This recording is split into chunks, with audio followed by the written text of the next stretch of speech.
Is this the music? Oh no, we do cold open. One forget how this episode, one works. episode, Brandon's back, and we've forgotten what we do. What we do without him. We do, yeah. I don't know. We heavily depend on that fucker. That's what we do. Put me in, coach. I'm ready to play today. Mm-hmm. You know what? There's a better song. Maybe we should play. Maybe we should play a better song. Oh, Right. what's the better song? Our theme song, Keith. The Our Avengers theme theme song. song. Got it. I understand Yes. now. So You got it. Okay. Well, where should we put it and when? right here, right now. Let's hear it.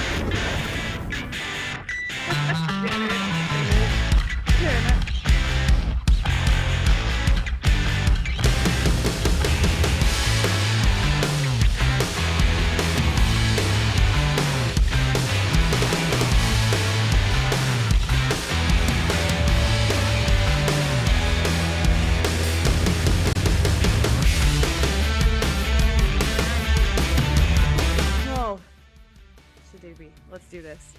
Yes. Welcome to the Avengers podcast, where we assemble weekly to binge things, all things nerd, old and new. You can find us anywhere at Avengers Podcast. That's ABINGERS podcast. Avengers, all one word. This can't be right. I wrote down. I thought that Brandon made it way shorter, but I think maybe he did, and yeah, okay.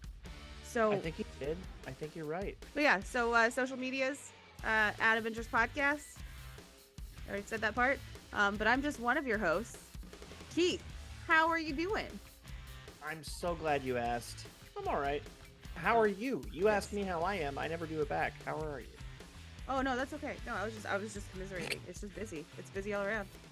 Busy all Yep. around, man. But we are here to spoiler alert ahead. Talk about X-Men 97. We are talking about season 1, episode 5. Remember it. Remember it, and you must. I haven't even seen it. You haven't seen the episode? Oh, I meant the movie It.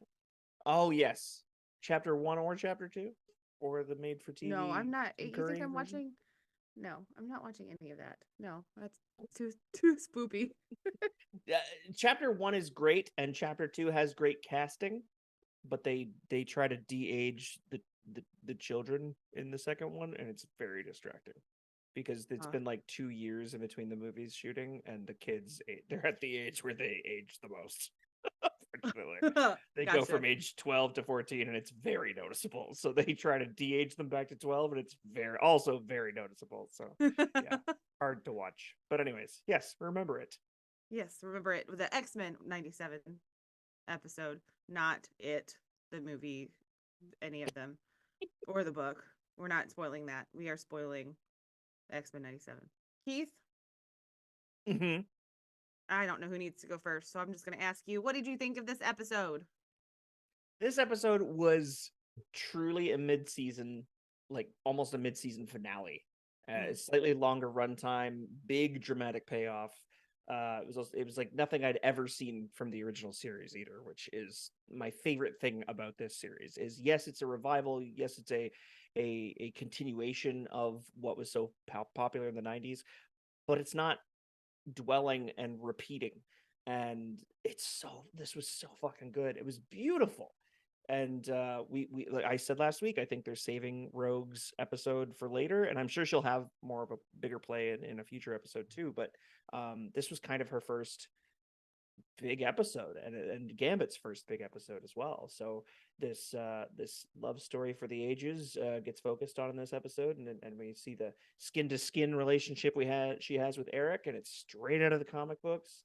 And he's depicted in those flashbacks as having such a Renaissance mutant attitude, where he wants mutants to not only be free of bigotry, but also contribute to Earth's art and culture and enjoy the. I just enjoyed the hell out of this. And unlike the Jubilee episode last week, it didn't play on nostalgia as much as just go deep into what's very brilliant about X-Men, which is hardcore freaking drama and action and comic book references. So I was a big fan.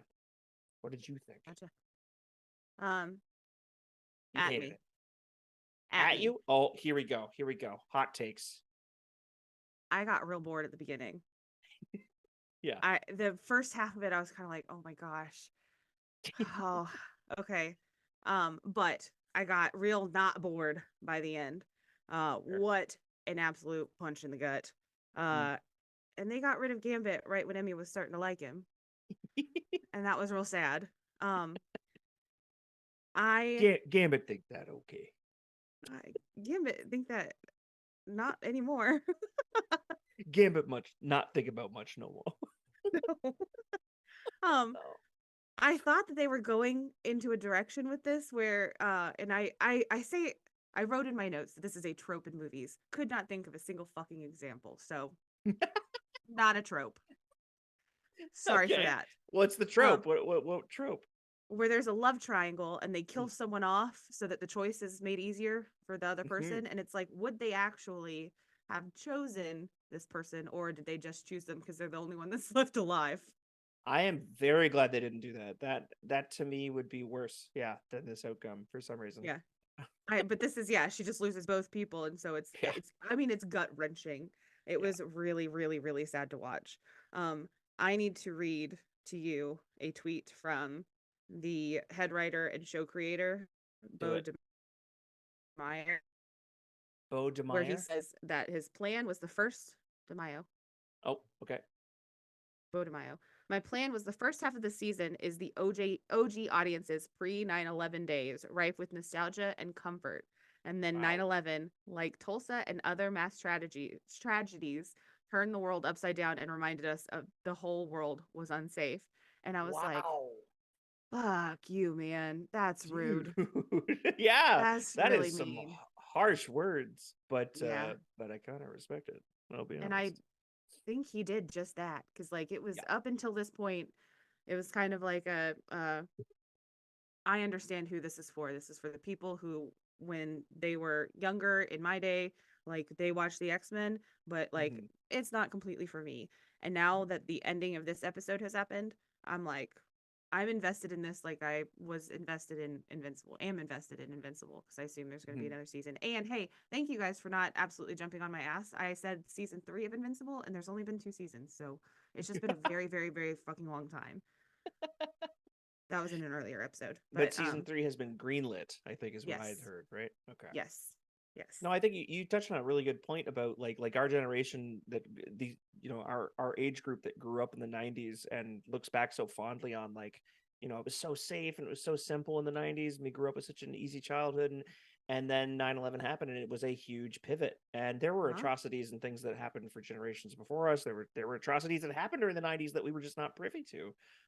But yeah, things got real right when we were in our formative years of adolescence and when things got darker for us just internally, things got darker for the world in our area of the world. So it's kind of, Mm-hmm. yeah, kind of heavy. That hits Yeah, different, that tweet. yeah, I agree. And I think he accomplished his goal. So, thank you, Bo. That was great. Appreciate you, man. Making me relive the day that I was in 7th grade and watching 9/11 happen on TV at school. Just Yeah, the last 2 hours of the day, just like, okay, yeah, not the having any hell is clue what going was on? happening. Yeah, Yep. yeah, But anyway, all seriously. right. So, would you like some Rotten Tomatoes, some I scores, some would. numbers? My hope is that they went up, but I could also see them just kind of continuing to slightly deflate a little bit more each week. I want to say that you said that they were for critics. At They were 98 last 98. time. Yep. Okay. My guess is that they went. I want to say that they went at least back up to 99 after this episode, if this episode is recorded already. Okay. Right now, as of before we recorded this, Mhm. critics stayed the same at Okay. 98. Audiences went up one to 93. Ew. Uh, IMDb went down 1/10 of a point overall, but this episode Yeah. was a 9.8.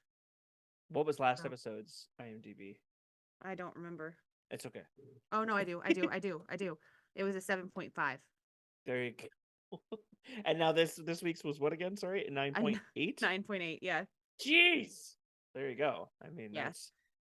yeah. I knew this like the second I saw that the rest of the season is not broken up into two halves episodes, I was very happy. I was like, okay, they picked the best spot of a season to really throw that kind of thing in if they're going to do it, because you get it over with early, but don't make it the first couple episodes. And now we have a latter half that is probably going to be all drama, all action, all serious. So All bangers, all mash. fingers crossed. I want more bangers than I want mash. Can I say that? Is that PC? I think so. I want more mash. You want? Well, I do like mash. Okay, Like mash. okay, I'm back on board. Equal bangers to mash ratio, please. Can I have vegetarian bangers? No, Oh, okay. otherwise they can't be called bang. You shouldn't call them. Call them. I can't think of the thing. Vangers. Call them what? Vangers. You know what? You had a thing. I didn't have a thing. Good job. Thank you. All right. Vangers. I don't. That sounds worse. That sounds like veiny bangers. Landers. That's all I can think of. All right. All right. Google users stayed the same at 90%. So there's that. So let's dig into this episode. I keep interrupting your scene. No. So sorry. No, we go off the rails and we just go off the rails, and sometimes I just have to put the cart back. Because I can't not finish it. I can't. We're both learning how to be better Brandons, I think. Yeah. That's what this is. We're learning. That's what this is. We're learning. And then he shows up and he's a part of the episode, and it's like, oh good, I don't have to be Brandon anymore. And then he's not here. And then it's like, fuck. I forgot everything. I have to know things and keep things on the rails. What is your first note for the episode? I know we can't do the chronological order and scene by scene everything, but I have a sequence of I think 12 notes, and then a character list of characters I noticed, and then like a list of quotes that I really liked from the episode. What is your first note? Okay, my first note, I think we've all realized, is always really fucking stupid, and usually it's just so that I get pen to paper and I'm like, okay, I'm taking notes on this. Sure. So this is my first note. That journalist is like, there's their home. It's right here. You guys want to bomb it? You guys don't want mutants? This is their home. They're here. Attack. Yeah, what the fuck? Great point. Was the address in the shot, in the frame? It was pretty much, they said like in the English countryside or something. Like, might as well have been.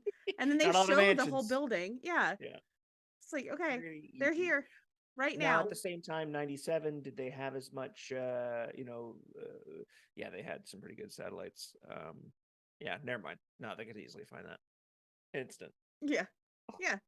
If they wanted to, especially if people are like, I don't know, like the government or somebody wanted to, they could find, like, the stuff we have now is probably what they had in 97, and we're just now getting it. Like, sure. They've got Tony Stark level shit now. Just saying. Funny fact about this journalist, Trish Tilby, in the comic books, is actually one of Beast's girlfriends. Ooh. So there's that moment where she makes him blush, and he says, "Blue blushes too," and it's adorable. And she absolutely is a girlfriend of his in the comics. But she should not be showing where they live.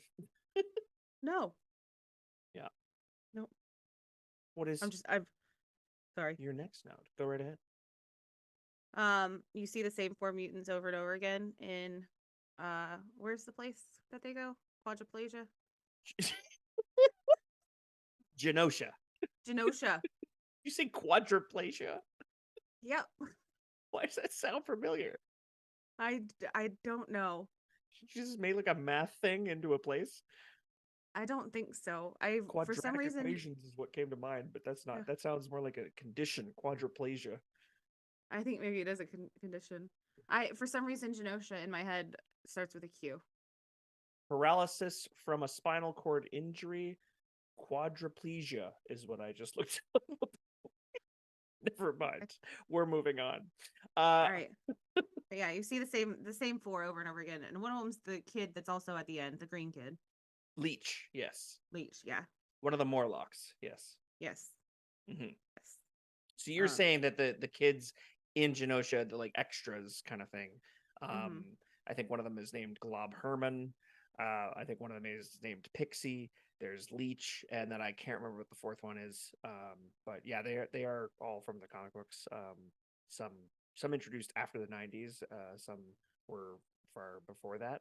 But yeah, I know what you mean. They keep showing those as like representative of like the children of the teens of like all of Genosha. the youths. Yeah. The one who has no skin is named Glob Herman, by the way. And he is made of biological wax, essentially. And he can set himself on fire and throw parts of himself at people. That's pretty fucking cool. It is. It's pretty cool. People gave him a lot of shit in the comic books. People were not fans of his, but he's become a fan favorite, I think. Yeah. I would love to just be like, throwing wads at yourself. Sorry, try to throw it at my shoulder. You froze too. But no, so we see those same more mutants. Yeah. Oh, cool. Well, I announced it, so you're welcome. I feel like you see them because, and I just put this together, like you don't get their backstories. You don't know very much about them, except for Leech, you get a little bit just because he's been in a previous episode, but you're meant to feel for them. So whenever the end events happen, it's like, oh, shit, that sucks. We know that he kind of reveres Magneto as a savior to them because the X-Men didn't come save them until Magneto came with the plan to ship them to Genosha, where they could be free and be safe, at least prospectively. Yeah. And then also Magneto was right. Okay, well Thanos also had that slogan, so yeah.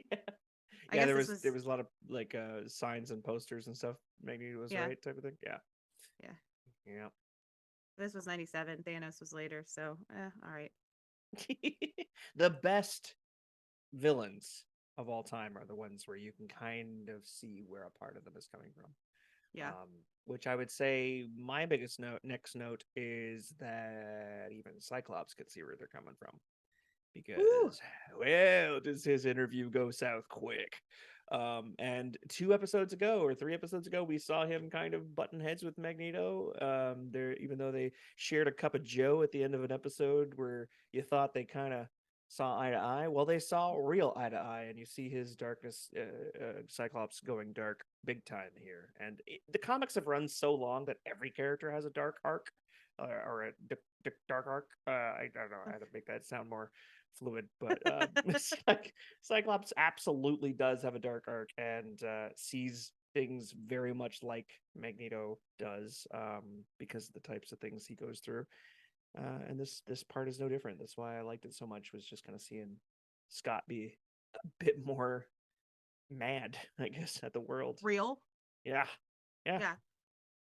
Because up until this point, he has been, as Logan calls him, an overgrown Boy Scout. And if there's not a better description of fucking Cyclops than an overgrown Boy Scout or a square, amazing. Perfect description. But yeah, and then when he snaps, it's like, oh, you do feel feelings. You do feel feelings, yeah. I think that was what, in the comics anyways, I think that's what people were clamoring for when it did happen. They were like, oh shit, we can relate to this now. We see that he's not so two-dimensional. He's got a lot more growth and ideas inside him. And he's kind of been pushed into a understanding of Charles Xavier's ideals. And, they're both, Professor X and Magneto are both idealists, and they can be kind of scary with their ideas at times. But Cyclops didn't always agree with Charles. He just followed him, and was always meant to follow him, or you'll get demerits. So follow me, or you'll get a D. Yeah, he's got a daddy complex, just like most of us. Yeah. Oh yeah. But okay, when Logan is saying that he's an overgrown Boy Scout in that scene prior. Yeah. Not Madeline Pryor. That was Jean Grey. That was Jean Grey.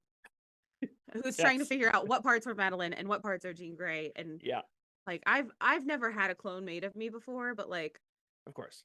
but this is what kind of where I started to get a little just a wee bit bored because I was just like, all right, girl, get over it. And And then I she know that's kissed him. so harsh to say because yeah, I've never been through that. That would be traumatic, I'm sure. But like Yeah. I'm like, all right, you're you, she's her, go. But yeah, Yeah. she kisses him. She I kisses think him, and that was and a whoa. not even a little bit was I mad at Jean for kissing him. I was like, look, more so I was like, oh shit, what's Logan gonna do with this? Is he gonna blow this out of proportion? But I was just very happy that he was immediately like, oh, this, I'm used to this, and this doesn't mean, you were meant to be with Scott. I'm not gonna blow this out of proportion. I'm gonna be realistic, and I was impressed by that.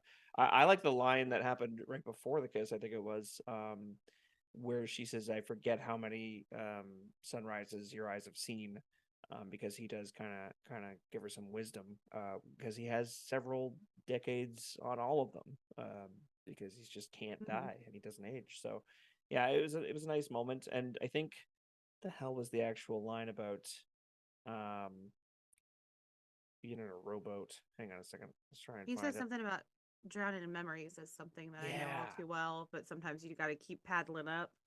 Yep. I have it Something written like down on that. paper somewhere here. Let me Um, check my little notebook. while you're saying that in that moment, I have a stupid note. Mhm. Logan talks pirate, like a pirate. Yeah, a little And bit. I I see it. didn't realize it until this episode, and I'm really sorry if anybody else it's like from here on out. Now, whenever he talks, Yeah, 100% Captain Jack pirate. I do agree with you. I do see what you're talking about. I want to say it was keep your head up. Oh, did my Yep. Nope, didn't find it. Never mind. Um, yeah, no, he does talk like a pirate. And I like that he didn't have, like, to me the biggest problem with the Gene and Logan stories in the live action movies has always been that he is too quick to be like, oh, she's the woman for me, she's the only woman for me, I belong with her and Scott doesn't, and blah blah blah. And it's just he's too similar to Scott in the movies because they're both pretty boys in my eyes. So Mm, the okay. fact that in this cartoon and in the comic books he's always this gruff, short Pirate. uh pirate, um, he's so different from Scott, and it's just nice to see that he kind of knows it, and he knows that Gene and Scott will patch things up because they always have. And it's just a matter of time. I'm glad that this little moment, this I wouldn't call it a misstep because that's making it sound like Gene shouldn't have done what she did. Scott has impregnated and married and been with a person that is not Jean for who knows how long. She is welcome Yeah. to a kiss from Logan, is what I'm saying. And I think that she almost does that to see like, is it her Jean who has feelings for Scott, or Mm, if like some that would like awaken something in her, like to kiss yeah, Logan and be like, oh, but this Jean has feelings elsewhere, and yeah, she's almost like testing herself a little bit. probably. And because the last time that they've really shared a moment is with that moment where she uses Yeah. his mind and his memories to find herself in them, and asks, is that really what you feel for me and everything. So she's kind of taken aback. This is Mm-hmm. probably her first reaction with all these other things going on, is to kiss him and test that moment. I think you're right. Yeah. Yeah, well put. What And is your next note in the he's episode? mind cheating on her. He's First he mind really cheating. cheated on her. Now he's mind cheating on her, but she's Yeah. cheating on him too. So I honestly like I the drama of it all, I'm just like, get, get over it. Go on. Go on. That's is the part that bothered you, that bored you a little bit, was the soap opera part. I I think I so. was And Go ahead. I feel like at first it was like I didn't understand what was happening when they were like kind of connecting, and then it Same. turned out to be Madeline, and then Jean was there like give us some space or whatever, and it was Yeah. just like I didn't completely figure out what was happening until probably two or three beats later, but and then yeah, at that point I was like, this is yeah, soap opera-y, very soap Yeah. opera-y. I when watching it the first time, I was watching it next to my wife and I, and as soon as and we really got to pay attention to the ponytail, because they even change, and I can't remember if we brought this up. They even changed her ponytail in episode 4 after they've revealed the Madeline Pryor character. They put Jean in the opening credits with the ponytail, which is actual Jean. So prior to Oh, that, episode 1, 2, and 3, she had her hair down, and then in this scene where the supposed Jean is asking Scott to describe their baby, to describe Nathan. I immediately said out loud when we were watching the episode, I was like, why would she care? That's not her kid. I was just like, that. Why is she trying to connect with him about yeah. a baby that is someone else's? This can't be Jean. And then it like zooms out, and Jean's like meeting with him on a regular basis psychically, or Madeline Pryor is, anyways. One thing I will note, which probably wasn't obvious to you because the characters are not super popular yet, but on the council in Genosha, it zooms out and it's Madeline Pryor meeting with Scott, and it zooms back Mhm. to Madeline at the council, and Sebastian Shaw and Emma Frost are the first people to ask her what's going on. They say, "Oh, are you okay?" And she says, "Oh, sorry, my mind wandered."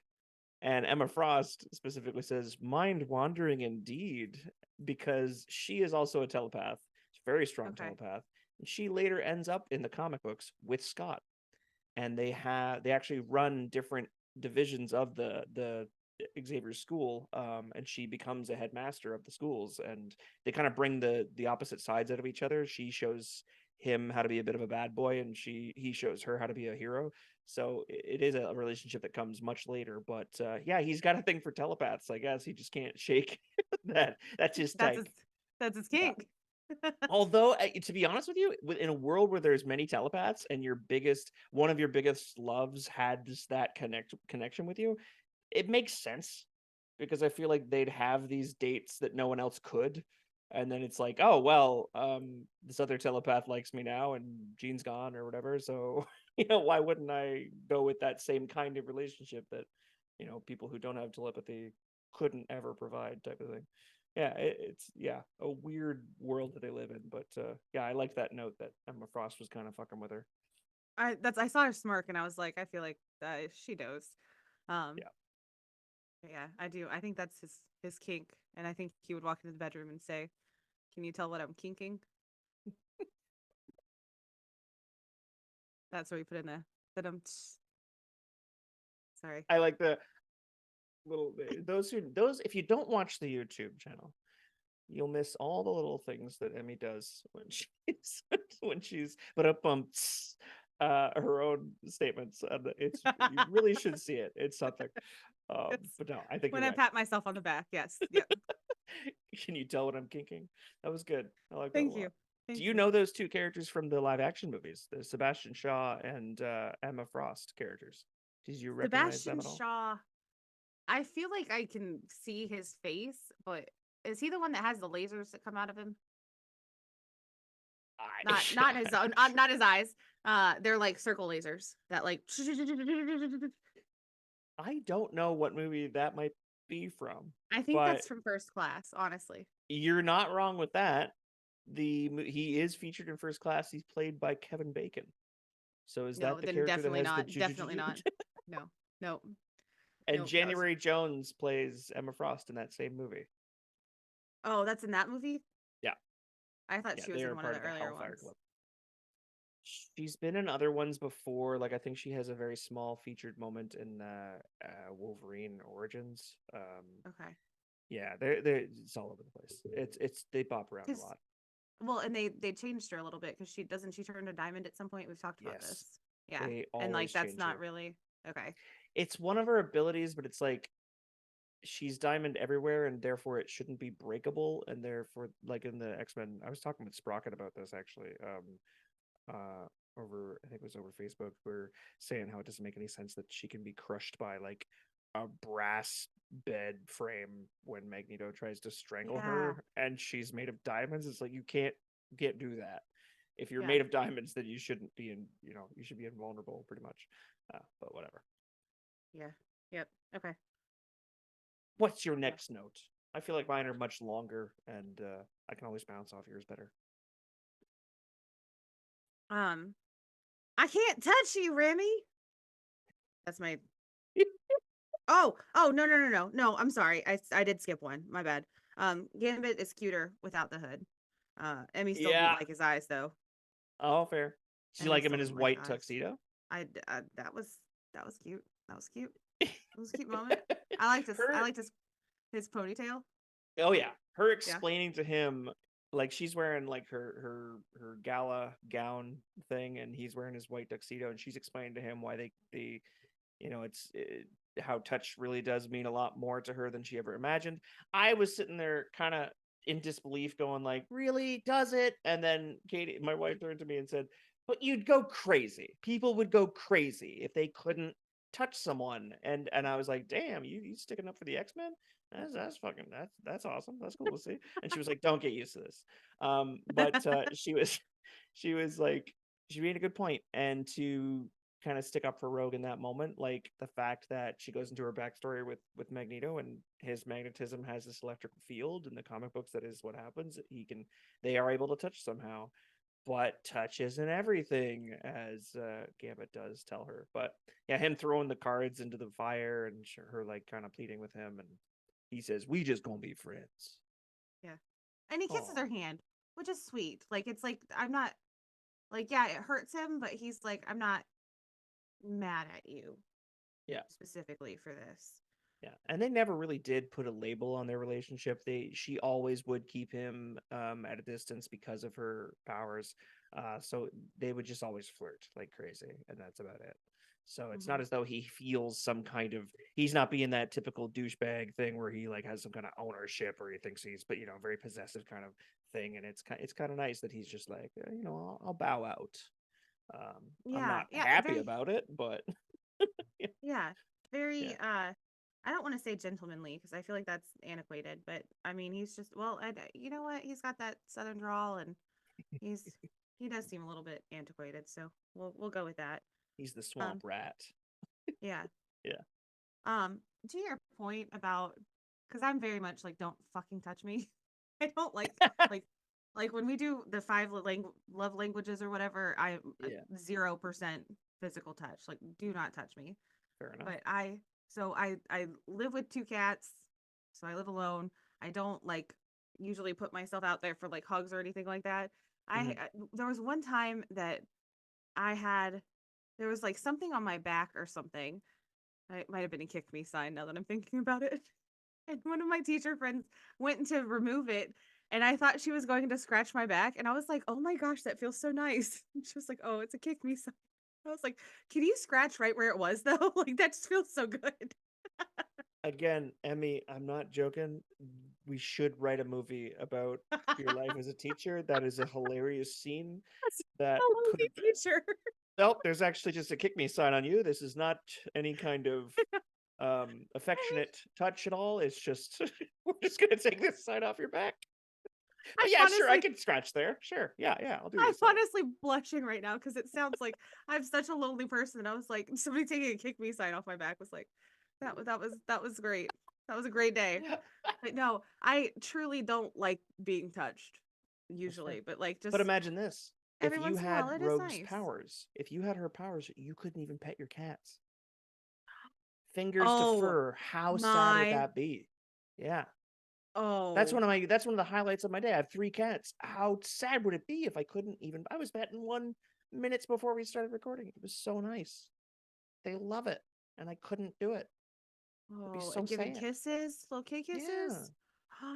Oh, okay. All right. Yeah. So she would go fucking crazy. And she has Yeah. every right to gravitate towards such magnetism. Um, Yeah.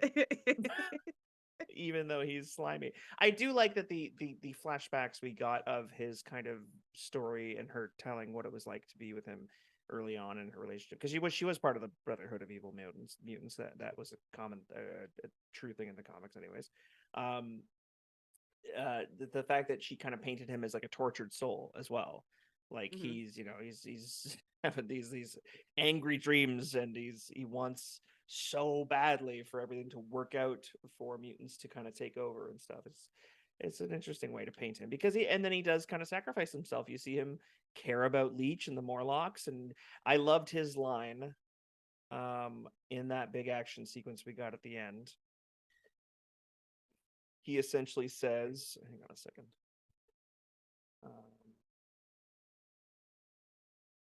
He says, I will draw its fire away from the gardens. Rogue clears a path for Gambit to the Morlocks. Save as many as you can. We shall not live our days wondering if we could have saved more. I thought that was very... He wants to be... he wants to save as many mutants as he can. He doesn't care much about humans, but he really cares about these mutants. And it doesn't matter if they're big, small, powerful. You know, he just wants them all to be okay. Yeah. It's nice. Yeah. It is nice. I mean, yeah. Yeah, I agree. When he does say that though, he says I'll draw the fire to the gardens. Immediately after, it's like it didn't work. You're not doing your job, bro. Like we're a team. Yeah, he got fucked up real quick. Yeah. But he was Omega level, so they were targeting him more than anyone. The Godzilla Sentinels. True. Yeah. That's true. And okay, going back to where we were with his kind of origins and him and Rogue's little relationship origins. And I recognize this from the comics, and I'm obviously not like a huge comics person, but we got Savage Land. We got basically straight ripped out of the comics. Yeah. Hell yeah. And I only know that name because of you, Keith, just FYI. Yeah, and her like tankini or whatever you want to call it, her like Savage Land outfit, she's in it for most of the scenes. I found it weird that he's painting her with his magnetism, and she was posed there with like a glove in her mouth, but the painting didn't have the glove part. It was confusing. But yeah. Okay. All right, I got it. Okay. Sometimes, and before I started this episode, I was like, there was an episode where I was like, it's going too fast. It just feels like it's going too fast, but I like that because that's who I am. Like go. If you don't, I'm gonna get bored. Like the beginning. They're covering a lot. Yeah. Yes. Before this episode, I was like, sometimes it feels like it's going in 1.5 speed. And y'all know that's how I listen to my podcast. That's how I watch videos on YouTube. Sometimes I watch Netflix like that when you can. Like, I love me some sped through shit. Yeah. This, trying to take notes and watch it at the same time, I wish I could slow it down. Yeah. Because I'm pausing so often that it's ridiculous, but then I'm like, I don't want to pause it. So I completely missed him.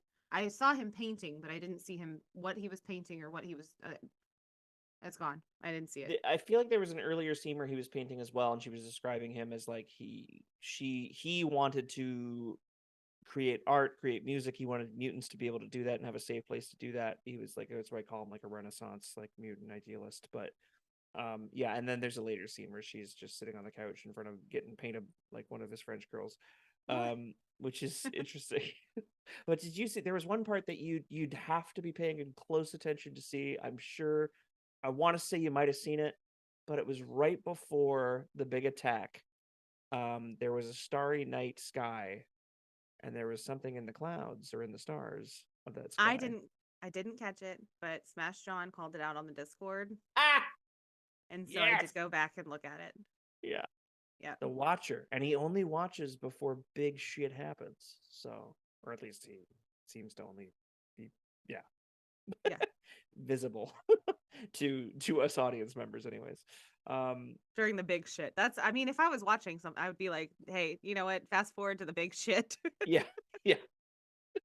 None of this little shit. He's got the universe on like ultimate picture-in-picture from those who might have had that display on their television back when it was popular. My God. Like it was so fun to switch easily from like, oh shit, something's happening in the big game or something. It's like you're watching Lost or something otherwise. It's like, oh shit, Jack just got punched by Sawyer. I gotta switch back. Fuck the game. Spoiler alerts, man.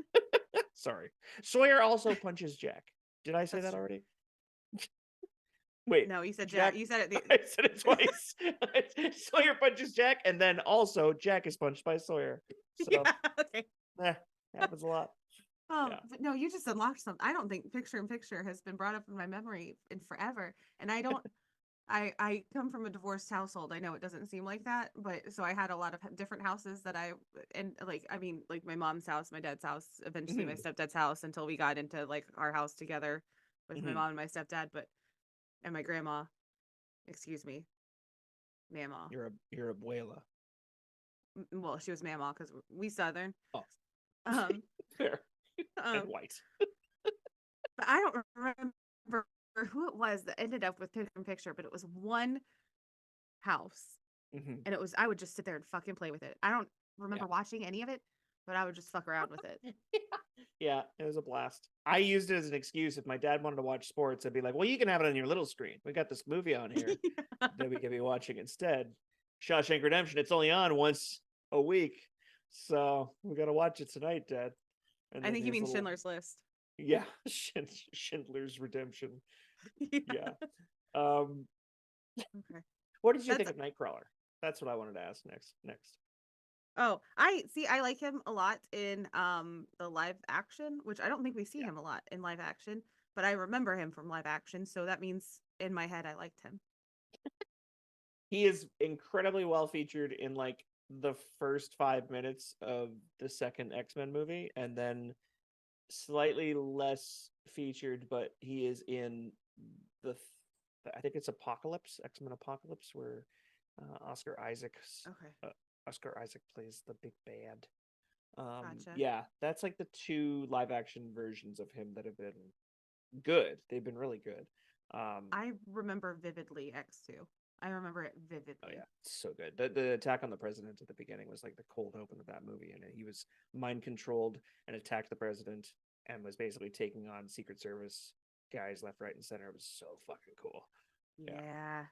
My best friend from and middle school was obsessed with those movies. they're fun. They're fun, and he Yeah. would, as they say in the comics, bamf around. BAMF is the word that they would use, the onomatopoeia in the comic books, and he would just bamf, bamf, bamf all over the damn room. And in this few minutes that we get to see him, he in this episode, he's he's teleporting 2 inches away from his last teleportation just to like shake someone's Uh-huh. hand and stuff. Like he's using it constantly because why wouldn't you? Like it's Yeah. just such a fun power. Yeah. I was that what you were gonna say whenever I interrupted to say that my best friend in middle school was obsessed with these movies? Well, your best friend in middle school was right to be obsessed with them. Okay. Well, you were in the middle of like saying and the BAMF. Is that where No, you were going? I'm just an interrupting fool. No, That's I interrupted you. oh, Damn it, Keith. we're both too nice. We are. No, you are. I'm No, sorry. you are. No, you. No, No, you- no. Go ahead. What were you gonna say? I don't remember. I was trying to give you the space to say what you were gonna say. But He's just one of my favorite characters. I've always loved drawing Nightcrawler. I've always loved his character in general. He's awesome, and most people love him. I think is the thing. So I it's do probably nothing new, but yeah. I do like him. I like him a lot. Um yeah, I remember watching that movie constantly with my friend in middle school. Um mm, damn, I thought the medication was really kicking in. You're gonna find the right balance one day. Don't worry. One day, one day. Don't lose hope. His character also in the comics is very canonically religious, very Catholic, very German. So when I hear a German religious version of Nightcrawler, I'm always most happy because there have been versions of him in cartoons that they just make him like a teenage kind of dork from America, and it's like, oh, okay. Mm, Uh, we have but enough of those. that's not his character at all. So why were you doing that? But he has an amazing line in this episode that he says, "Love is best measured in what we forgive," Mm, and I really liked that, and it really speaks to like I've been married a little bit over a year, and I think that that's probably the most beautiful way to put it is there's these things that you can it's how you come together after difficult times. It's how you come together after disagreements and stuff like that, and you forgive each other, and you think about your life without them, and it's like that's crazy to it's just you don't you could get over yourself so quickly by just thinking about you know am I not being forgiving enough, and then you do it and you think for 2 seconds, and it's like if the love's not true, then it doesn't take those 2 seconds, it takes forever. But if the love is real, I think that you could easily forgive somebody for whatever. It's a really cool way to put it, I think. That's beautiful, Keith. Those thoughts are beautiful. Thanks. That was amazing. I've never heard that way, and maybe I don't look up enough quotes about love, but I had never heard that before. So another pro in the writing category for this series. It's just good shit. Yeah. What's your next note? Hit me with mine is, this is a big one. This is not a stupid note. This is none of them are stupid, no wrong answers. Okay. There's no wrong answers, but some of them are stupid. What is it? This is my favorite line of the episode, and I was at a point where I was like, I can't keep pausing. I have to just write notes and hope that I catch as much as I can. And so I was like writing and like eyes glued to the screen, and so I paraphrased it as best I could. Okay. Favorite line of the whole episode, and when I heard this line, I was like, God damn. Sorry, Pam. I was like, my mom makes fun of me. Not fun of me, but like she'll like say stuff like, you haven't outgrown that yet? Like it's like this is all kid shit. And it's not. It's so not. And I think that there's so many movies where I could prove that point. But this line, I was like, this is not kid shit. Most nations don't choose a terrorist as a leader, but so many nations allow their leaders to act like terrorists. And I was like, holy fucking shit. That line right there, that was fabulous. That was once again the animated bringing in the real life shit, and that was hands down good writing, applause all around. Magneto says that, right? Well, he's got some award-winning fucking lines in this season. Like he's getting a bulk of the good lines, I think. Yeah, I agree, because who is it? Dr. Cooper? Dr. Yes, I think it's Cooper. Yeah. Cooper says most nations don't choose a terrorist as a leader. And I thought Magneto was going to come up with some like snippy, alleged terrorist, or like I was found not guilty, or like something like that. And then he comes out with the banger of like, but so many allow their leaders to act like terrorists. I was like, yeah, fuck yeah, Magneto. That was good. That was solid right there. So yeah, he had a good line at the beginning too.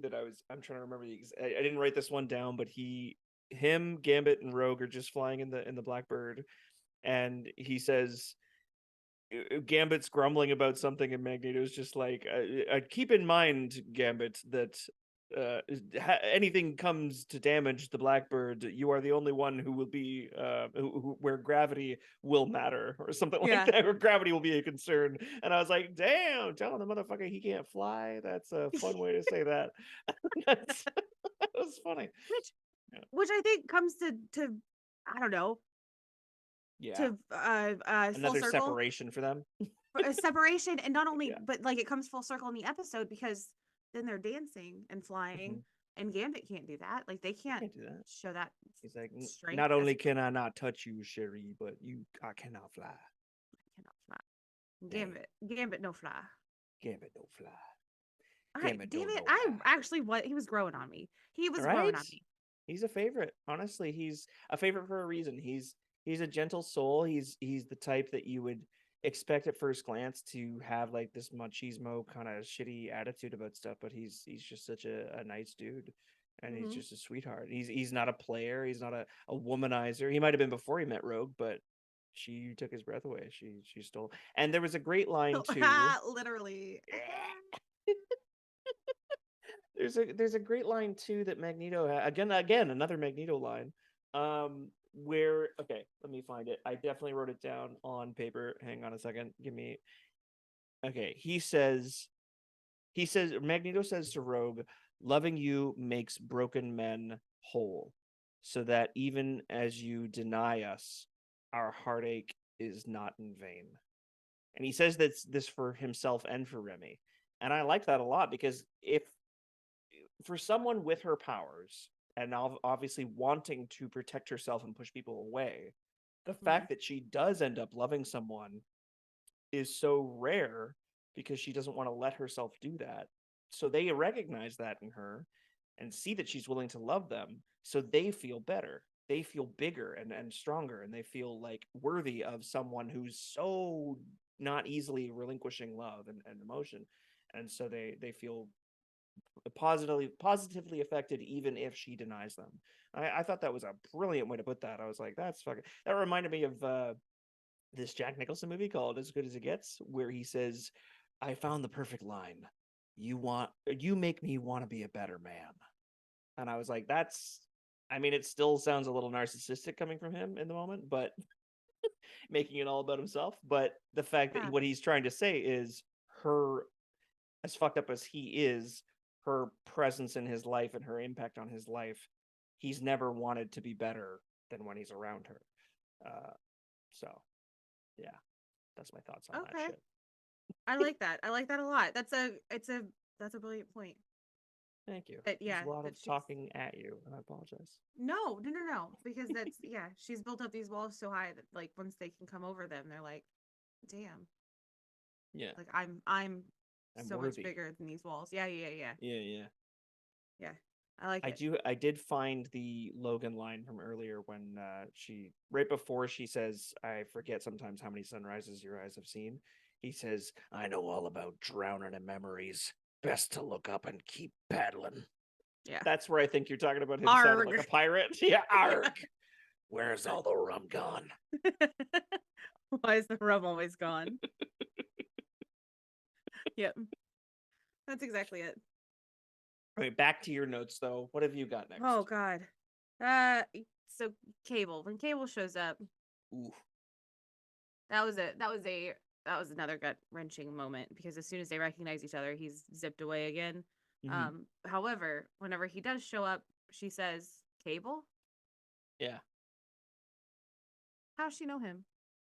Yeah, that I have to say eludes me as well. I have seen the series, but I think it's probably a later episode that I should watch again. Any episodes where Cable has interacted with them, I'm wondering which one was near the end where it might have been Madeline Pryor that he interacted with. But she does recognize him. Yeah, and then she says you're okay, and then he says I'm so sorry, mother, and then he gets pulled away into Yeeted. space or time. Yeah, yeeted.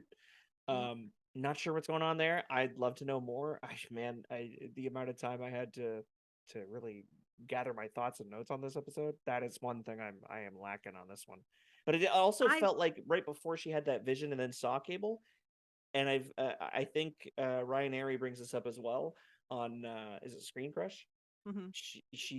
She seems to have some kind of beam hit her in the head before having this vision and then meeting and then seeing Cable. So I don't know where that's coming from or if it's going to show it, or maybe it's just meant to represent the beam of okay, he's going to be here soon. This is what's about to happen. I don't know how telepathy works visually in this yet, but I don't know. It was right before her nose starts bleeding and she has those visions again. It looks like a pink beam hits her in the face. Yeah, I was putting some stuff together there for a second, but then I think it all fell apart. Um, but yeah, I could like if somebody was like, yeah, it's telekinesis, I'd be like, or not telekinesis, Telepathy. Yeah. telepathy. Yeah. I'd be like, yeah, okay. Um, but I was gonna say something about how it affected both Jean and Madeline because he's their son, and so Mm-hmm. maybe they would get some kind of a warning. But then, is he really Jean's son, or is he? But then they're both made up of the same genetic matter, so I don't know if that follows. That's where my Did brain's she going. faint? Did Jean faint back at the mansion? She didn't faint, but she does fall over and has the same. She Okay. doesn't. I don't think she gets a nosebleed though, so maybe the nosebleed is because Yeah. that's his mom. But But no, happy birthday, it's mom. I Nosebleed. totally forgot that. Yeah. But Jean does definitely get the same kind of like vision. Yeah. Yeah. Sorry, and vision. Vision. um, I wanted to quickly pass over a few characters that we see very briefly in this episode that are not focused on for very long, but they're straight from the comics, and it's just cool to see.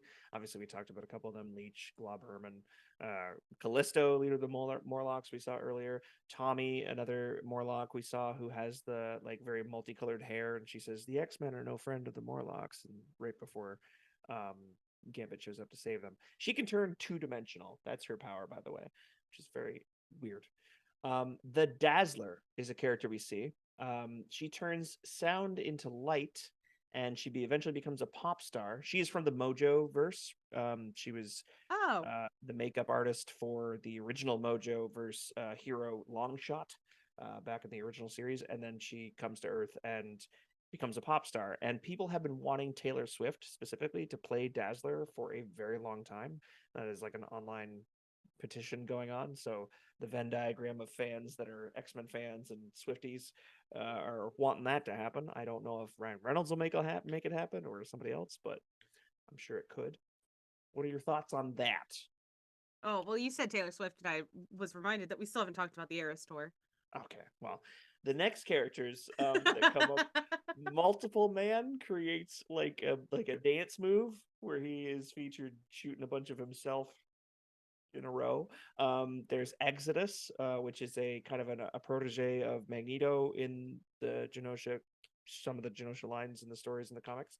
Boom Boom has like 2 seconds maybe on screen, which is a character from like a younger team of X-Men that can create little balls of like they look like Dragon Balls, and I believe she can just create little bombs all the time. She just constantly makes little explosive bombs, similar to Gambit. Moira McTaggart is shown with her thick Scottish accent instead of the Rose Byrne version of her in the movies where she's just an American CIA agent. And Banshee, her husband, is also there with his thick Irish accent and his sonic scream ability. Yeah, they never hooked up in the movies, which in the comics and in the original series they are husband and wife. Makes sense that they didn't hook up Okay. in the movies because they made Banshee a teenager and Moira was like in her 30s. Would have been weird. Would have been First Class, right? Yeah, I remember Banshee from First Class. Okay. yeah. I love that actor who played Banshee. He was in Get Out as well.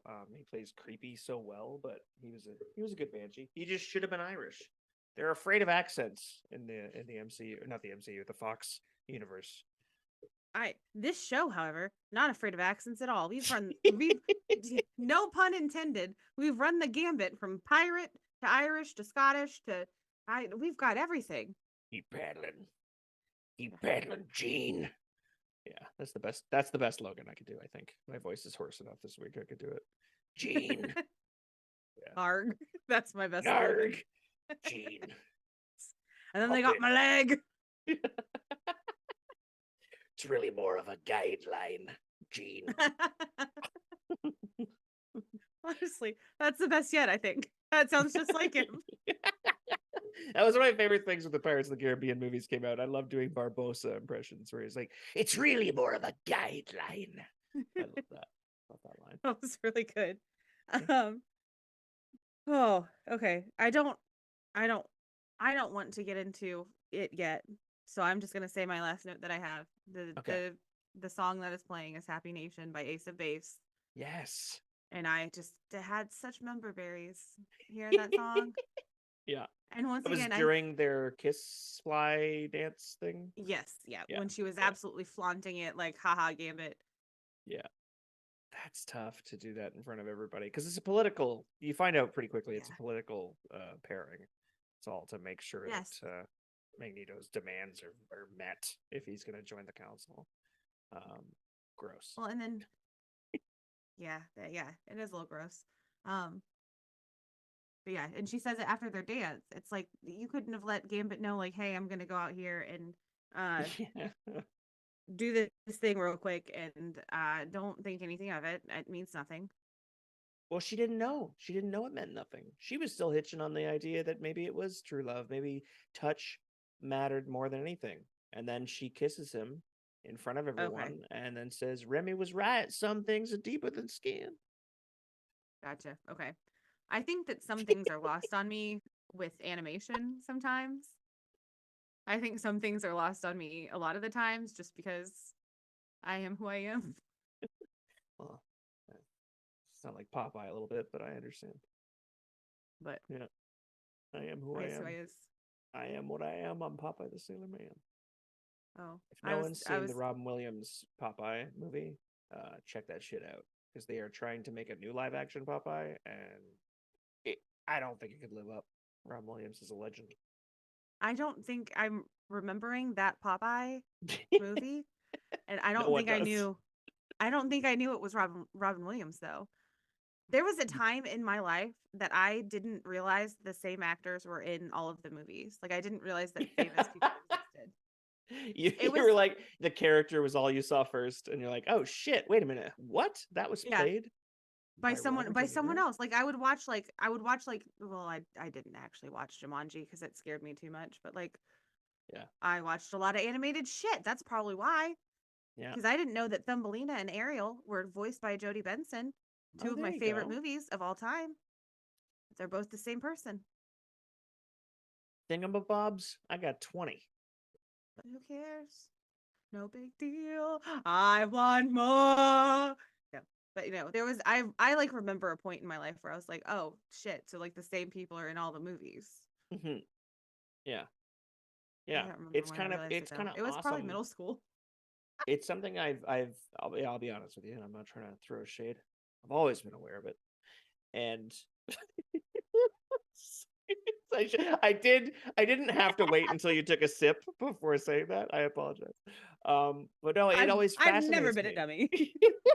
No, it always fascinated me because a part of me wanted to go into acting. I took a lot of drama courses in my life, and it always it amazed me some of the people that thrive because they play the same character or same type of character very well. Um, for example, Robert Downey Jr. and he is trying to break from that now because of playing Tony Stark so many times. But after a while, he did get kind of typecast, and you're like, okay, we want that guy because he's so likable and smarmy, and he's a jerk, but he plays it really well. And so he gets kind of known for that, but he's also a chameleon. And to me, the chameleon actors are the ones who are always going to have a job when their personality kind of grows old on people or takes its toll and whatever. It's passes the bubble of popularity, and then what do you do? So Robert Downey Jr. is now trying to reinvent himself in his acting, and he had that with Oppenheimer, and I think he'll have that going forward. He's going to have a lot better luck, but he played Tony for so damn long that it was very hard to see anybody but. He played Tony Stark for so long that in Oppenheimer he had to play Obadiah Stane. Oh, Just saying. Tony Stark Also, acted this role with a box of scraps in a cave. in a cave. Yeah, Um. good shit. Also, I think it was probably around third grade that I was like, oh, like it was because Leonardo DiCaprio was on Titanic, and I was obsessed with Leonardo DiCaprio, and I was like, Yeah, oh, you mean there's other films that I can watch him in? Fuck me up.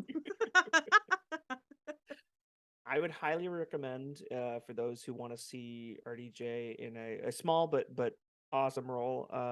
There's a movie called The Wonder Boys where I shit you not, Hank Pym, Tony Stark, and Peter Parker are all in this movie, and it is about a kind of washed up writer turned literary professor played by Michael Douglas, and he's just trying to write his book, but he's kind of got a version of writer's block. And Tobey Maguire plays his like prodigy student, like this awesome student in his class that he's jealous of because he's got it, and he's kind of mad at him. But he's Tobey Maguire is also a compulsive liar in that role, and it's an interesting role. And Robert Downey Jr. has a small part in it. Rip Torn's also in it. It's a goodie though. I'd highly recommend it. Yeah, and it's a I'm sorry. comedy drama with a lot of drugs and shenanigans. Yeah, Okay. You said Peter Parker. I immediately saw Tom. Tom Holland. And so and you started describing the movie and I was like, I think I've seen that movie, but I was thinking of a movie that doesn't exist, I guess, in my head. Fair. Yep. So If you want to see a Andrew yep. Garfield Thank you. movie before he was big, uh, the Imaginarium of Dr. Parnassus is fantastic, and it has He's funny. Spider-Man, it has Joker, it has Jack Sparrow, it has young Dumbledore. I'm just gonna name actors By their best known role. Yeah, Oh no, my God. it's a cool one. Imaginarium of Dr. Parnassus, fantastic movie. The last movie that Heath Ledger was in. That's I've like talked about it before, I think, but have you seen the movie? It's I forget the name of it, but it's Harry Potter and the Riddler, and they're stranded on a desert island. wait. Oh yeah, Swiss Army Man. Swiss Yes. Army Man, yeah. I love this new trivia game. People should throw those at me more. I like that idea. I do. That'd be a blast. That is a fun game. All right. I'm in. Yeah, Swiss Army Man's dope. It was a funny movie. Harry Potter plays a corpse and he farts his way across the ocean. It's so weird. It's so weird, but great. Yeah, my wife and I quote that one all the time because he's trying to explain to Daniel Radcliffe's character what I'm the sorry. movie Jurassic Who? Park is. I don't know who Harry Daniel Potter's Radcliffe character. is. There we go. He's trying to explain to him what the movie Jurassic Park is with like little cardboard puppets. Oh man. Anyways, there's yeah, I can't explain that. That's an inside joke for me and my wife, but it was a good time. I'm not gonna lie. I'm sorry. Yeah. I did that today at school. I had a student.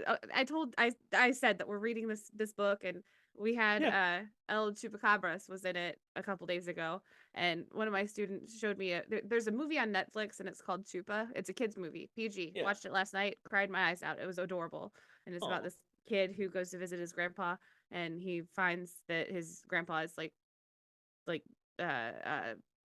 not holding trying to save a chupacabra in his barn, and they become friends, and oh god, it's adorable. Nice. But the movie to me is like Coco mixed with Jurassic Park. If those two movies had a baby, and the bad guy is exactly like Richard Grant, but Richard Grant obviously in Jurassic Park is good, and the bad guy was bad, but like there's like scenes Alan that Grant. What did I say? Jurassic Park. Richard Grant. Richard E. Grant is classic Loki from the Loki series. Okay. But I'm sorry. Alan Grant, it's okay. It's okay. I'm trying to protect you from the people who will come at you. I appreciate it. I truly appreciate it. Richard Grant. I don't know where I got Richard Grant from. It's from classic Loki. He played classic Loki in the Lokis. Okay. I said the right thing though. God. Anyway. You put the wrong emphasis on the wrong syllable. On the wrong syllable. I'm just kidding. He didn't do that. Continue, please. But yeah, Alan Grant is the character, and there's like even like shot for shot like points where like the bad guy looks like Dr. Alan Grant. And so I was trying to explain that to the kid today, and he just like wasn't getting it, and he like showed me a picture of a dinosaur, and he was like, is this Jurassic Park? And I was like, well, I mean, yeah, technically, but like, and then I showed him like the logo, and then I was like, like, and then the T-Rex eats the guy off the toilet, and he was like, I have no idea what you're talking about. Oh, that kills. Okay. So you haven't seen Jurassic Park, and you should. It was universal when we were younger. It was universal that everybody had seen Jurassic Park.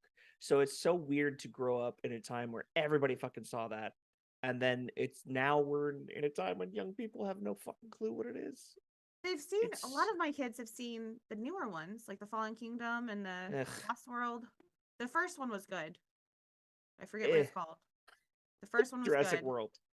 Jurassic World. Yeah. And then Jurassic World Fallen Kingdom, and then Jurassic World Dominatrix. What is it? Big old dinosaur shit. Yeah, that one.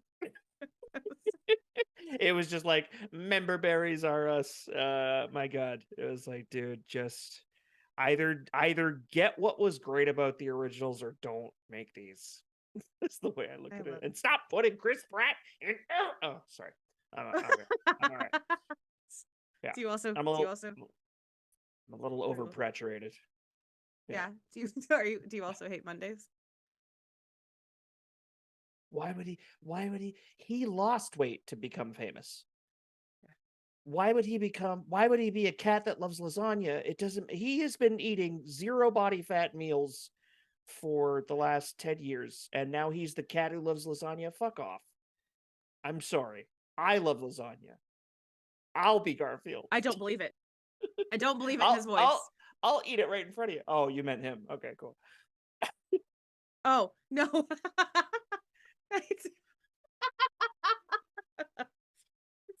If I say I believe you like lasagna, that's rude. I believe you like lasagna. Look at you. That's so nice. To get back to X-Men somehow. Okay.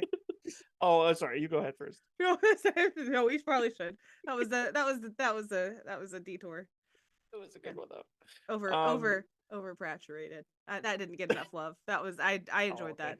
Thank you.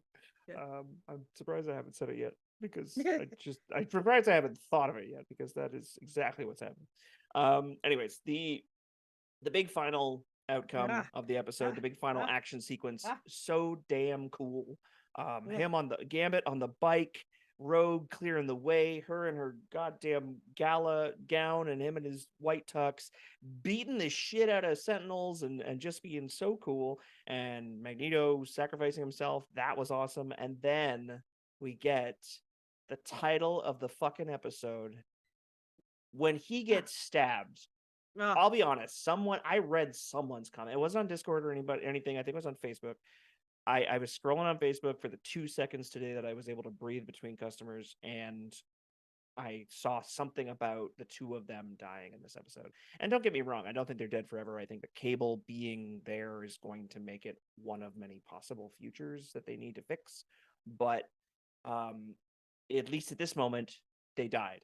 And that's what I Oh. love about big stakes, high stakes. They might be dead forever, they might, but to kill two main characters like that, they're gonna be dead for a bit. But Gambit in his moment, even though having an idea of what was about to happen, him getting stabbed through the side and then saying, "My name is Gambit, remember it," and then charging the whole Oh. Super Sentinel was so fucking brilliant. I was standing, like, after the day I had, I needed this. I was standing and cheering, and my wife was like, "Are you okay?" That was fucking great. That was so good. And people think that I want more death in the MCU or whatever, but I'm sorry, it raises the stakes. It has genuine dramatic impact. It's so much fun when shit like that gets written well. It was nice. I agree. I have to say, I think he knew that was coming because the cards are always in Gambit's favor, whatever line he says before that. Yeah. Couldn't he have just touched it though? Well, I don't think he expected to get stabbed. I think wasn't he in the moment? What I'm remembering is he saves Rogue from her, immediate getting reaction and maybe getting killed. And then he saves her with the bike. And then he's kind of launched himself at He's the got Sentinel. like a metal rod or something. Yeah. Yeah, he's got his pole. He's got his stick. Oh, he has a pole? Yeah, he's got like a staff that he uses. So he's like his playing cards and his staff are the two things that you'll see him. I know it's as soon as I said staff the second time, I saw a grin crawl across your face. I bit my tongue. Oh, are you okay? Well, no, I bit my tongue because I was. I know. I didn't. I mean, a staff. That means it's pretty big. He's playing with his staff, and he's saving the day. Staff out. Yeah. But that's what it. And then he's impaled by this other branch of metal that is hanging off the Sentinel again. I've only seen the episode once, but that's what I'm remembering anyways. This weird branch. But yeah, the fact that it's connected to the thing and he fucking blows it up, that was dope. I want to give him credit that it was clever and that he did it on purpose. But yeah, I mean, Gambit don't do much on purpose. I don't know that I can give him. Yeah, that much he's credit. One of those people who like flies by the seat of his pants very often, but things often work out for him. So it's like it seems like he always knows what he's doing. But it's just, I think the fact that his power happens to be charging things that touch him with kinetic energy, it's like that's the last ditch effort I could have. You've killed me, okay, sure, but guess what? You're also done. Yeah, which is dope. If I'm going out, I'm taking you with me. Exactly. You tri-head Sentinel, you Godzilla motherfucker. Which definitely gave Squid Game vibes. Omega threat detected, and then the head would turn around like the girl in Red Light, Green Light. Red Light, Green Light. Yep. Hell yes. I agree. And then we get that heart-wrenching ending. I had to explain it to my wife, but she says, "I can't feel you." When she's holding Gambit in her arms at the end, Rogue, she can't feel him. And they do reiterate it earlier in the episode. They say that she can feel I think Magneto's describing to her like, oh, it's the perfect plan. You and I will be the perfect couple to leave this land. Like you can feel the heartache people are going through simply by touching them. And it's like if she's not feeling him, there's nothing to feel. He's dead. Yeah. Which is so sad. I love the shit out of that, and I understood what they meant by like a higher, like, you know, more mature rating or whatever, because it does it's some dark stuff to think about. Well, and Yeah. they show some dead and or dying mutants in this Yeah. episode. It was kind of like, like that's not kid stuff. Mhm. When she says that I can't feel you line, Yeah. I was immediately brought back to Storm when Storm says, Yeah. I can't feel the wind, I can't feel the moisture Yeah. Something that when she has she just loses been her power. so easily and like automatically connected to, and now it's gone. Yeah. I was like, it'd be like losing your sight or losing your touch or losing your sense of smell. Like it'd just be suddenly this thing you lived with all your life is suddenly gone. Um, and all she wishes she could do, she's tried to avoid touching Gambit for forever. And I think there are a few instances in the comics and in the original series where she was able to for a short time. Maybe she didn't have her powers or whatever. They kissed, I think, in one episode because she didn't have her powers. But all she wants to do is feel him, feel some version of him.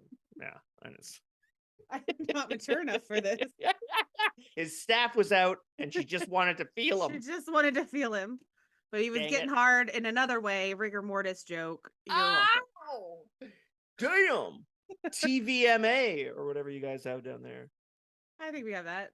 Or, Oh, yeah, okay, cool. I don't know. Oh, yeah. I'm not really TVX. No, that's porn. That sounds like porn, yeah. X-Men. That's what they should have rated it. X for X-Men. X for X-Men. Yeah. All right. I have a stupid comment. Okay. I have a comment. I have a question that I think I answered myself. And Okay. I have a stupid realization that I had well after the episode ended. Okay. I'm excited for all 10 of those. All right. So my stupid all 10. There's only 4. Oh, okay. You even showed me the figures, and I thought there was more. All right, go ahead. What's number one? It probably What's sounded stupid like 4. comment? All right. So my stupid comment is whenever the Sentinel says terminate mutants, the only thing I could think of was Doctor Who, which I know you haven't. Wait, have you watched it? The Darlax or whatever they're called, the Daleks. Snarlax. Yeah, the Darlax. The Snorlax. Snorlaxes were there. Yeah, I've been to a Comic-Con. Those guys are everywhere. Okay. It is frustrating. Amanda, yeah, Amanda, great. I shout love out Amanda. to you because Amanda is I feel like my Doctor Who like nerd in the Discord. And we do have a picture together with a Dalek at the Knoxville Comic Con. So just a I feel shout like out. if But anyone was to get me into the Doctor Who's like fandom, it might be a Mandalorian. I'm just gonna okay, say well that. that's hurtful. I'm sorry. I'm so sorry. I've never watched Love is Blind because I have you to tell me about what happens. That's true. That's very true. Hey, which by the way, I watched the finale of Josh Must Win last night, and I will tell you the results, so you don't have to watch that either. Okay. Did Josh win? I'm not going to tell you that. I'm not going to spoil it. Oh, you're not gonna tell. Oh, okay. No, I'll tell you. I'm not gonna spoil that show when we're already spoiling X-Men Fair. 97. Okay. But yeah. Anyway, shout out to you, Amanda. I hope that you also had the same thought I did, which was exterminate. That's all I heard. Okay, stupid comment out of the way. I just wish that the Comic Cons that those guys would clean up like a Roomba as they're going, because that would save everybody a long time, a lot of time. That would be amazing. Exterminate rubbish. You could probably make a lot of money as like a Comic-Con cleanup crew. And all of your people all just dressed as Daleks and ran around in Roomba Dalek costumes. Hell yeah. But see, that's the thing too, is like as soon as you do that, that guy who's making money off of that idea, they'd ask him, they'd like see him like scheduling the next cleanup, the next room or whatever. They'd be like, "Oh yeah, what season of Doctor Who have you seen?" And he's like, "What?" And then it'd be shut down immediately. They'd be like, "Inauthentic, kill him, Exterminate, exterminate, boot him out." Yeah. All right. My just plain comment. The proportions are still off on the Sentinels. I have no idea how big these fuckers are. They're big this time. They're really They big. there was one that was really really big, but then there was also I think one that was like I don't know shooting loads of other ones like tiny little sperm sentinels. But then they were next to like normal sized humans, and they looked like they were a little Yeah. bit bigger than normal sized human or not human Yeah. mutants. They're like you got to think of Sentinels maybe not exactly like Russian nesting dolls, but they're all big, and there's just smaller ones that come out of bigger ones, and they come down and they fuck you up. Okay, all right. Yeah. Even the smallest one is still probably like it's the size of Dwayne Johnson, you know. Okay, Dwayne Johnson. I was gonna say a 2-story building, about the same, right? Yeah. Yeah. Yeah. Yeah, I think that's what the movie Skyscraper is about. I think it's him versus a It's the 2-story building versus the 67-story building. Let's bring it on. Why did I say 69? Because it's you, and that was on your brain. I didn't say 69. I should have said 69. You didn't. Oh, okay. I said 67. I should have said 69. And come on. Well, you were thinking of 97 because of X-Men 97, which is the topic we're here to discuss. Yes, and we're staying on and 9. What is 9 if not an upturned 6? Oh, I see your logic. All right, if you can see my logic with planes, trains, and airplanes, then I can see your logic with whatever that was. I see it. I'm here for you, Keith. I support you. Thank you. All right. Why? Here's my question that I think I might have answered. Okay. Why are there Morlocks on an all mutant planet? I thought that Morlocks were Morlocks because they are driven underground because they can't quote unquote pass for quote unquote, and I hate this word, normal. Well, what do you mean? Why are there Morlocks? I thought that Morlocks were mutants who couldn't pass for human. Well, so they get the nickname in regular society in like Westchester or whatever, or New York. They get the nickname the Morlocks there because they can't pass, and they build an underground society. Once they get that nickname, and once Magneto transports them safely, he feels responsible for them because they wouldn't be there without his decision to bring them there. So he still continues the nickname Morlocks beyond that, and it just happens to be that that's where they're mostly located. At the time of the attack, it's just they know where certain people are. Or he plopped them down. That. Yeah. He okay, you guys can hang out in this building or whatever. Like whatever it is that they're in the gardens or something. Like that's the place he's given them to live, in Genosha. Yeah.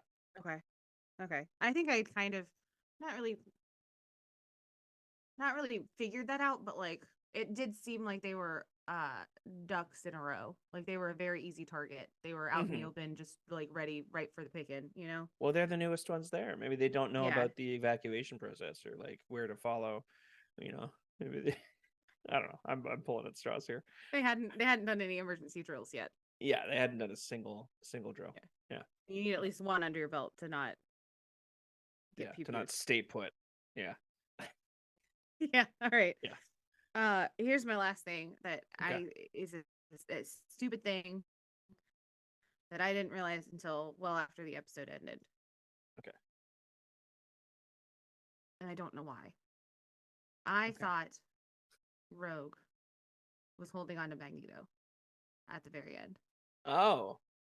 And then after I gave it some thought, I was like, oh, you big fucking idiot. Like, why would you think that?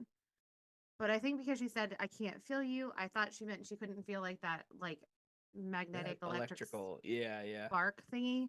And like, it didn't, she like, it showed her, like, touching and not showing that in the animation style.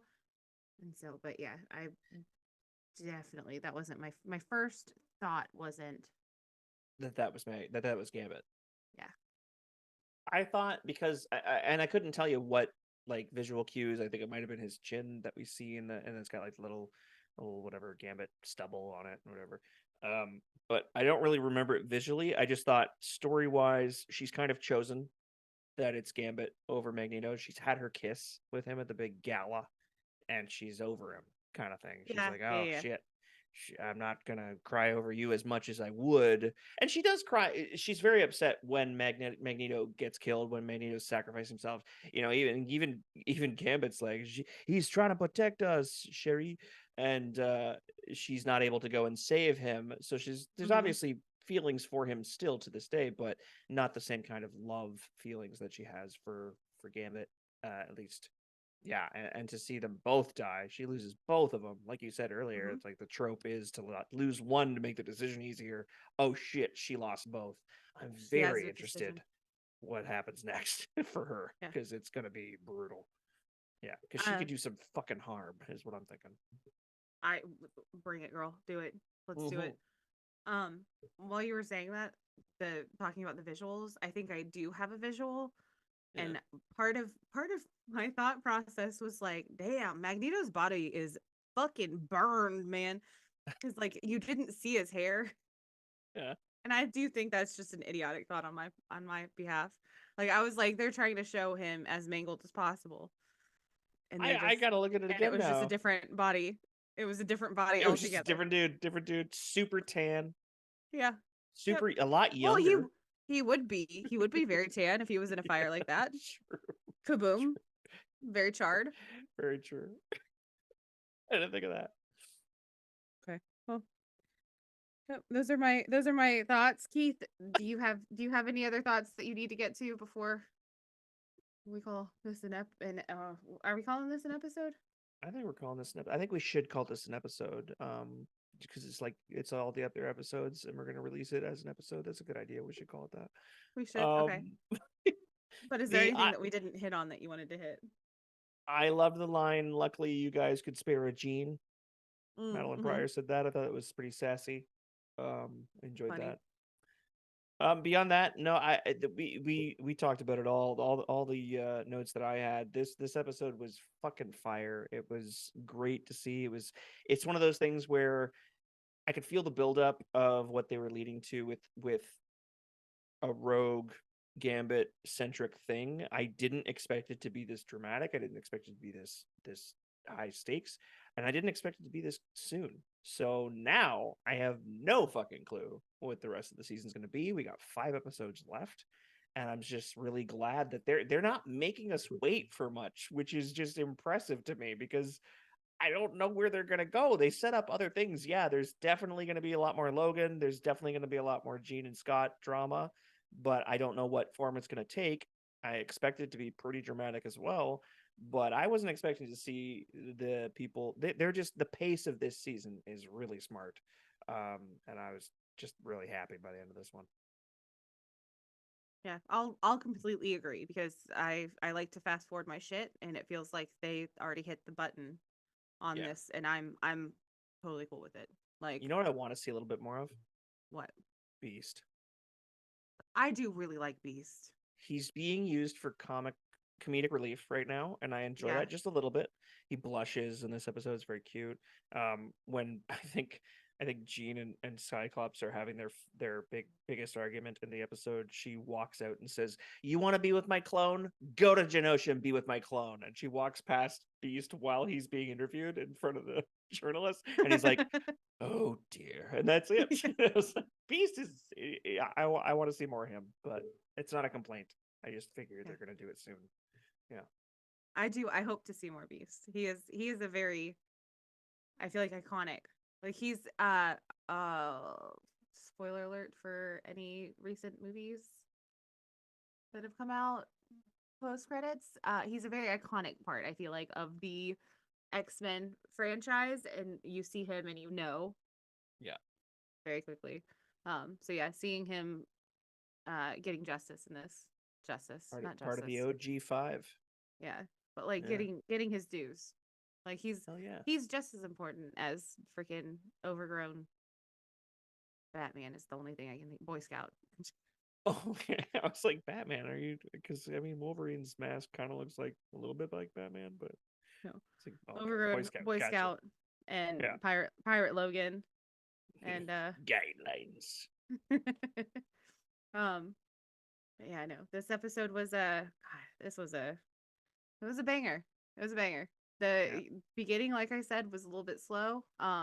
I have got to I feel like catch on to the back end of your thought that Cable is around and showed up in this episode. And so I've got to like latch onto that and say he's not that's not the last we're going to see of him, and he's somehow going to be connected in the next Yeah. few episodes. Yeah, I mean, to me, it's like being a big fan of time travel stuff, time travel sci-fi. When you see a character that is known for his whole thing is similar to Bishop. They both are time traveling heroes that they're usually involved in something when there needs to be a different outcome, and they're maybe trying to prevent it. So, I think that's likely what we're experiencing here. Fingers crossed. Yeah. Yeah. Because Emmy want to see Gambit again. Yeah. And Magneto, honestly. I've liked Magneto more in this than he's gotten some banger lines. Bangers and mash, man. Yeah. Yeah. Bangers and mash. All facts, no printer.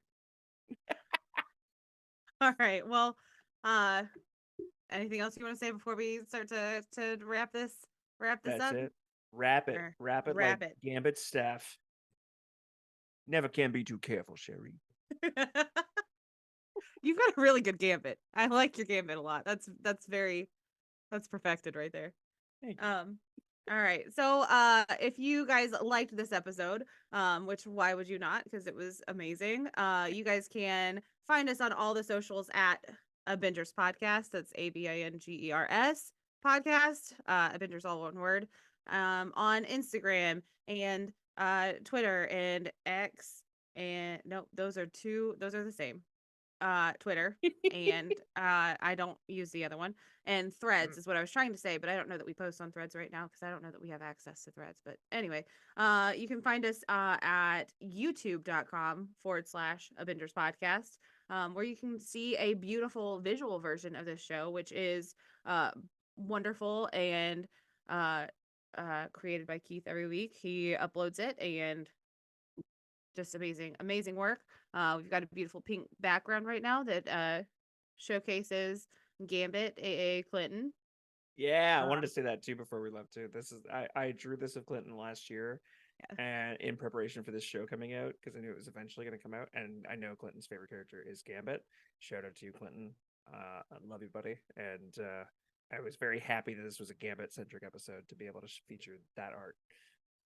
We got to showcase another drawing of us, so we appreciate you, Keith, and yeah, definitely head over to youtube.com/Avengers patron or Avengers podcast. Sorry, getting ahead of myself. Good Lord. And smash that like button, smash that alert button so that you get alerts whenever whenever Keith puts out a new video. So we also have a Patreon. If you are tired of supporting us freely, you can give us $1 every month, and that goes to getting us, lights, internet that sometimes works, stuff like that. Possibly other stuff in the future. We'll see. But you will get. That's what I meant to say. You will get. There's a whole bunch of bonus content. You'll get an extended version of the show. You'll get a shout out once we get our shit together. We'll see when that is.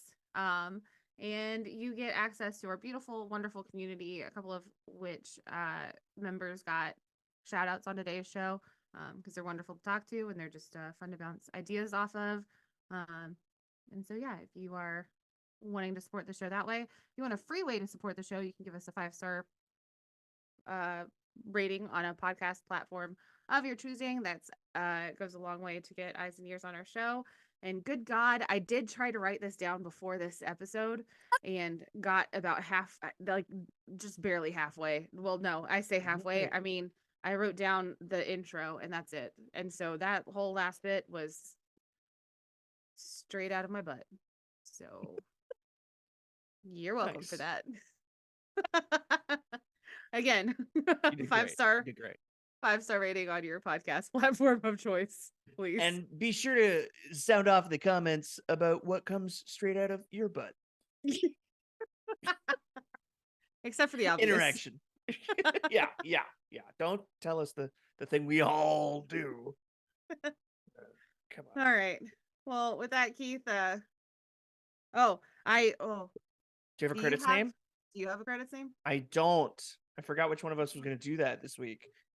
Well, Do you you- didn't do it last week, so I think I it's still your know. turn. It should be. Fuck. That's okay. I did it again. Oh, you did. Oh, thank I God. did. I did. Thank God. All right. And I wrote it down as ass editor. So I'm assuming that means assistant editor. And this is I don't know. Every once in a while you want your ass to look good, you need an ass editor. True, but how many have we seen in this? I mean, they've completely taken away rogues according to all of the internet. So, what ass are we really? I'm just kidding. Oh, Fuck I those was gonna people. say, is that really a discourse? Wait, is that really a discourse? Yeah. Oh, yeah.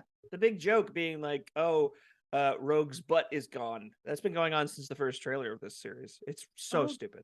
It's so Oh my stupid. God. She had like a bubble butt in the original. I don't even think it was from the original series. I think someone made a meme where they drew their own fan art and then acted like it was part. I don't know. I don't want to do the research to find that out either. I have no interest. All right. I won't make you. I won't make you. It's okay, Keith. You're in a safe space. But they're like, she's got a flat butt now. I don't want to watch. It's like, get over yourself. Calm My down. gosh. Okay. You're missing out, dickhead. Yeah. Agreed, dickhead. But anyway, so our assistant editor, I won't give her credit for asses or the lack thereof or whatever. This is a stupid one because it just sounds like this is the richest person I know. And her name is Geneva Burkhart. Hello, I'm Geneva Burkhart. I'm the assistant editor on X-Men 97. Yeah, sorry.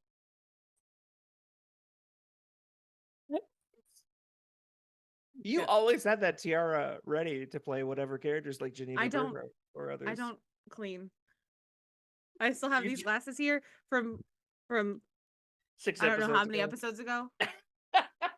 Your desk is like a lost and found of episodes you're not sure what this came into play for. Yeah, here's a postcard. Here's a postcard of a hot dog. All right, there you go. Is that to me looks like a scratch and sniff postcard. Does that smell like hot dog? No. For the record, she smelled her postcard. I did. Yep. I don't. That wasn't even a gotcha. That wasn't even a gotcha. I used to work at a toy store where we had scratch and sniff greeting cards, and one of them was hot dog scented. And it just smelled like onions. I don't think they know how to capture the smell of a hot dog. It was stupid. We were like, no one's gonna buy this.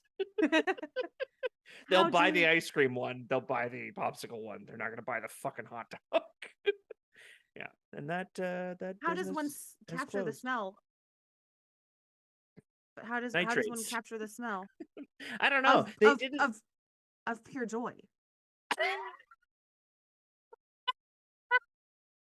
I don't know, but I also love hot dogs. So it's a great question. I don't know why they think it's so easy. They're like, there's no scientists working on these scratch and sniff cards either. That's the problem. They really got to get a chemist on it. Or a mutant. Oh, that'll be my mutant power, to know and replicate odors. My nickname, Scratch and Sniff. Ended there. That's perfect. Great job, Scratch and Sniff.